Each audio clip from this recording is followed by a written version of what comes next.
여러분의 구독은 영상을 제작하는 데 큰 힘이 됩니다.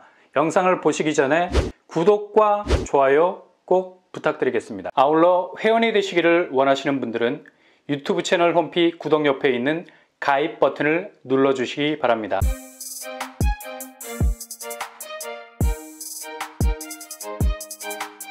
안녕하세요. 오반브라운 복덕바입니다. 어젯밤에 또다시 미국의 아주 중요한 지표 하나가 떴습니다. 바로 PCE. 이거 무슨 머리에 쥐가 날 지경이죠. 아니, 한국도 아닌 미국 경제 지표를 이렇게 눈이 뚫어져라 바라봐야 하니 정말 온 사방 한국 부동산은 포위를 당한 느낌도 들고요. PCE는 식료품과 에너지 가격을 제외한 근원 가격 지수입니다. 근데 얘가 요주의 인물인 건 바로 기준금리 인상의 진앙지인 미 연준이 PCE 지표를 가장 중요한 금리 인상 기준점으로 보는 경향이 많다는 얘기죠.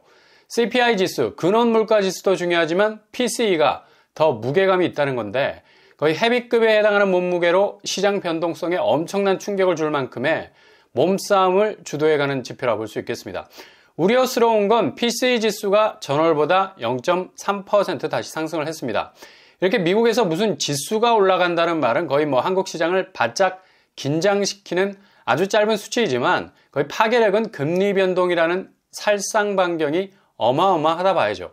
그만큼 엄청난 영향을 끼친다는 건데 전월 상승률 0.1%보다 가팔라진 건 사실입니다. 월가에서는 다음 달 미국 연준의 기준금리 인상 동결로 갈 거라고 거의 확정적으로 믿고 있는데 이게 시장이 그렇게 되기를 바라는 것도 금리 인상 주체인 미국 연준이 움직이는 것과는 완전히 다른 분위기일 때가 많아서 이건 더 지켜봐야 할 문제죠. 주식시장이야 금리가 매일매일 낙폭을 키워가는 발목 잡는 귀신인데 무슨 귀신 잡는 해병도 아니고 말이죠. 월가의 모든 증시의 지표를 그냥 한 번에 내리꽂을 수 있는 아주 중요한 증시 분위기의 바로메터라서 늘 미 연준의 금리 인상 여부가 결정될 즈음이면 간당간당 손톱을 깨물고 나름의 유리한 예상치를 내놓는데 지난달까지는 확실히 금리 동결로 갔었는데 이번 달 31일을 지나서 다음 달 11월 1일 사이에 어떤 사단이 일어날지가 관전 포인트죠. 근데 미국 연준에서는 PCE 지표가 4개월 만에 점프를 했다는 것으로 해석을 하고 있고요. 그만큼 소폭이 아닌 대폭 올랐다는 것으로 이해를 하는 건데 이거 기저 인플레이션, 그러니까 이후 인플레이션 방향을 확실하게 보일 만한 기미가 아주 뚜렷할 수 있다는 해석을 내놓고 있습니다. 그러니 당연히 다음 달 미국 기준금리 인상 여부가 어떻게 될지 모르는 안개 속이라는 얘기죠. 워낙에 지금 미국 경제가 체력이 좋아져서 아주 유연한 결정을 내릴 수도 있는데 지금 미국 국채 10년물 금리가 오르는 것도 변수일 수 있고요. 아무튼 장기적인 긴축 분위기는 요지부동. 설악산 흔들봐야죠. 뭔가 당근을 시장에 내줄 것 같이 흔들리는 것 같아 보여도 연준은 뭔가 절대로 흔들리지 않는 기조는 꽉 잡고 간다는 얘기입니다. 일각에서는 이런 고금리 기조가 2050년까지 이어져서 대략 30년간 이어질 거라는 비관적인 전망도 나오는데 이렇게 되면 그냥 주식이나 부동산이나 자산시장의 대혼돈은 반복해서 이어질 거라는 전망이 나오죠. 특히 영끌에 대한 각별한 관심이 있으신지 한국 부동산에 대해서 자금을 단기적으로 끌어모아서 집중 투자하는 것에 대한 경고를 날리기도 했습니다. 이름대로 하트 교수, 하트를 날린 게 아니라 거의 빅엿을 날린 건데 그만큼 지금 한국 부동산이 초미의 관심사가 될 수 있는 아주 특이한 자산 시장이 서게 된 건데 거의 중국과 비슷한 스멜도 나죠. 거의 대부분의 부채가 이렇게 자산 시장의 한 꼭지에 몰려 있는 것도 연구 대상입니다. 그만큼 계란을 한 바구니에 넘치도록 담았기 때문에 이게 뒤집어지면 그냥 모든 게 깨질 수 있는 위험 요소가 굉장히 많다는 겁니다. 지금 이런 모습을 그대로 재현해주고 있는 선제 지표가 바로 경매 시장인데 대부분 급전을 끌어모아서 부동산을 매집, 이후에 시세 차익 단타로 빠져나가려 했던 영끌들이 그냥 그 집이 감옥이 되는 경우가 있는데 이게 바로 경매죠. 그냥 그 집이 자산 증식의 수단이 되는 게 아니라 그대로 자산 폭망의 지름길이 되어버린 경우인데 현재 경매 시장 분위기가 심상치 않다는 거죠. 9월 한 달간 서울에서 경매를 진행한 건수는 1194건으로 5개월 연속으로 1000건이 넘어서고 있고요. 그만큼 부채를 감당하지 못해서 강제로 경매로 붙여지는 경우가 속속 등장하고 있다는 건데 거의 피눈물 쏟을 수밖에 없는 물건들이죠.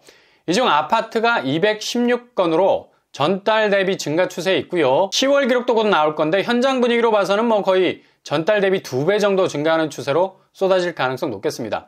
중요한 건 이렇게 경매로 물건이 나와도 바로바로 소화가 되어야 하는 건데 낙찰을, 그러니까 주인 찾아가는 물건은 소폭 늘었지만 낙찰가율, 주인이 가격 적정선을 아주 유심히 들여다본다는 거죠.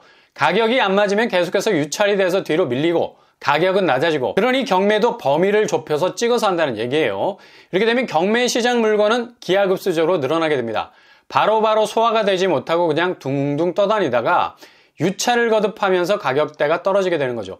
이렇게 경매 물건이 폭증을 하는 건 바로 지금 아파트 시장에서 매물 증가 현상과 그대로 이어져 있는 탯줄과 비슷한 관계죠.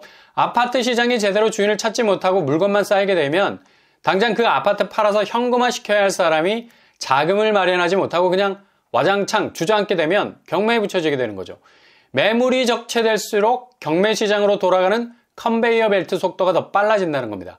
바로바로 그냥 직렬 연결이 된다는 거죠. 지금 서울 아파트 매물이 26일에 7만 7천 건을 넘어섰고요.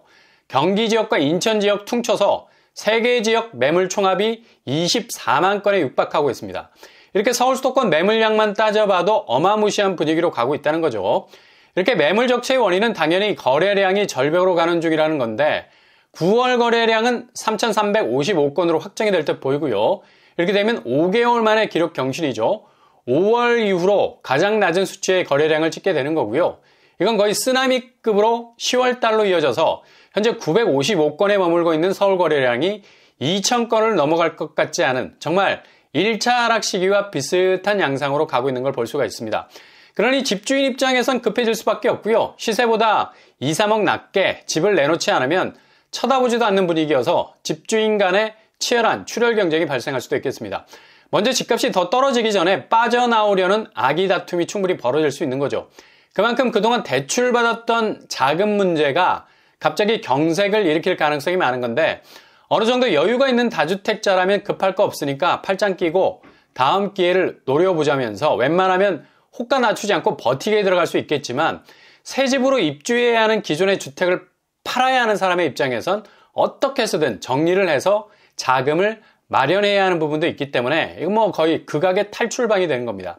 목숨 걸고 해결하지 않으면 목숨이 위태로워질 수 있죠. 자칫 집이 날아갈 수 있는 처지에 놓이게 되는데 대부분 집주인들은 전세를 놓잖아.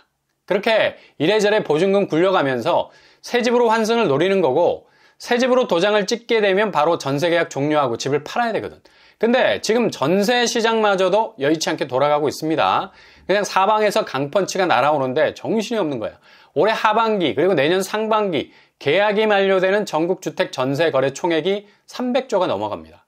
이건 2011년 집계된 거래액 중에 최고치인데 이 중 수도권 연립 다세대 거래에서 52%가 역전세로 집계가 됐어요. 이거 상당히 심각한 지표죠. 전세가가 슬슬 올라가는 추세를 보여서 역전세난이 그대로 해소가 되는 분위기인 것처럼 보였지만 실제로 지역별 전세값은 서울 수도권이 지방보다 상대적으로 훨씬 많이 떨어진 걸 볼 수 있습니다. 수도권은 44% 그리고 지방은 34% 정도인데 이렇게 300조 규모의 보증금을 역전세 구조 안에서 어떻게 해결할 수 있을지 아마 하반기 역전세 문제가 부동산 시장을 다시 한번 흔드는 치명적인 충격파가 될 수도 있겠습니다. 특히 의외인 것은 과천시가 기존 보증금 대비 평균 전세금이 가장 크게 하락한 곳입니다. 의외죠. 그만큼 전세 약세장이 확대되고 있는 건데 거의 평균적으로 1억씩 하락을 했고요. 역전세 거래 비중도 85% 정도로 인천 중구 97%에 이어서 두 번째 자리를 차지하고 있습니다. 레미안슈루 30평대 고점 12억 대비 8억 정도의 전세 시세 보이고 있네요. 과천 푸르지오 서밋 고점 13억 대비 9억 5천의 시세를 보이고 있고요. 인천은 뭐 말할 것도 없죠. 더샵 마리나베이 고점 7억 대비 3억대 전세가입니다. 여기는 매매가 전세가 거의 동반해서 반토막이고요. 그리고 힐스테이트 레이크 송도 2차 고점 6억 대비 3억대. 이렇게 인천은 전세가도 약세지만 매매가도 상당한 낙폭으로 하락 추세로 이어지고 있습니다. 역시 1차 하락 시기에서 나타난 그대로의 궤적대로 움직이는 것 같아 보이고요. 영종국제도시, 청라국제도시, 루원시티 등도 비슷한 상승 동력 약화를 이어가고 있는 걸 볼 수 있죠. 이런 부동산 지형도가 연말로 이어지면서 더 또렷해질 건 바로 미국 주담대가 8%를 찍고 있고 한국 주담대 역시 페어링이 되어 있기 때문에 8%대로 갈 것이 확실해 보이죠. 빚지옥이라는 말이 얼마나 가당키나 한 말이었습니까? 근데 정말 현실이 되어가고 있네요. 금리라는 덫에 걸려서 전혀 헤어나올 기미가 안 보이는 한국 집값은 역대급 새로운 부동산 시장의 재편이라는 가격 변동성 앞에 가녀린 촛불로 태풍을 맞이하고 있는 상태입니다. 벨트 꽉 매시고 대비하실 수 있기를 바랍니다.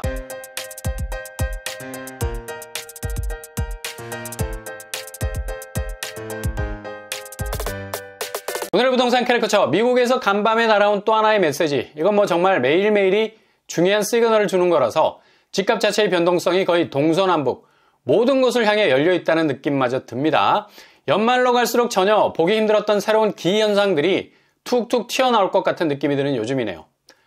오늘도 응원합니다. 여러분의 길이 꽃길만 되실 수 있길 바랍니다. 이상으로 뻔뻔한 복덕방을 마치겠습니다. 구독과 좋아요 부탁드립니다. 감사합니다.